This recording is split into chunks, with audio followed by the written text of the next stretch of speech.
The Gulf of Tonkin incident first began to occur on August 2, 1964, when North Vietnamese torpedoes attacked the USS Maddox in response to increased U.S. involvement in Vietnam, which included shots initially being fired from the USS Maddox.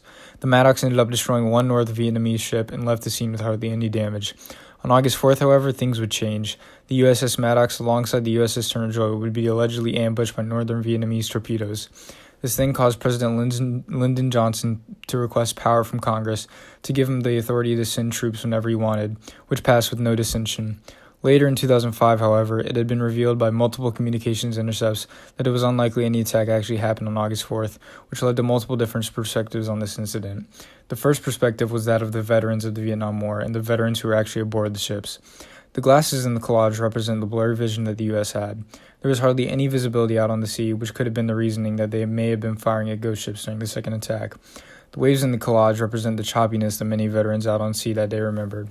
With torpedoes that are incredibly fast or zooming through the water, it is expected that waves become choppy, which is why many naval members who were on the Maddox or Turner Joy still believe they were attacked. However, the guy in the middle shrugging represents the majority of veterans from Vietnam. A lot of them simply don't care about the controversy surrounding it. They went there to do their job and help their country and brothers out, and that's all that really mattered to them. Next, we have the government's perspective on the incident. They were furious about the alleged attacks and immediately thought about sending in more troops, which is represented by the lightning bolts as a lightning-quick action. Within just 3 days of the attacks, President Johnson had been granted access to wage war however he so pleased, giving him incredible amounts of power, as represented by him in the power symbol. After gaining further intel, however, President Johnson's perspective on the incident changed greatly.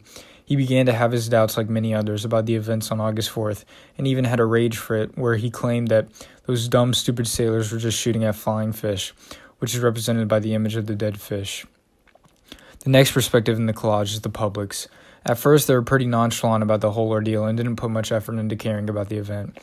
However, once the controversy and speculation came out later, the public began to become angry. This anger only increased once they had later found out that it had possibly been a false flag incident, as represented by the flag with the word false in it, and that the government had lied to them. A former NSA historian even claimed that the overwhelming body of reports, if used, would have told the story that no attack had happened. The Navy has also agreed with this, issuing statements saying, "It is now clear that North Vietnamese naval forces did not attack Maddox and Turner Joy that night." Obviously, the public would be enraged by the distrust they now had in their government, along with the fact that a major piece of influence for U.S. troops going into Vietnam was all to an event that most likely never happened.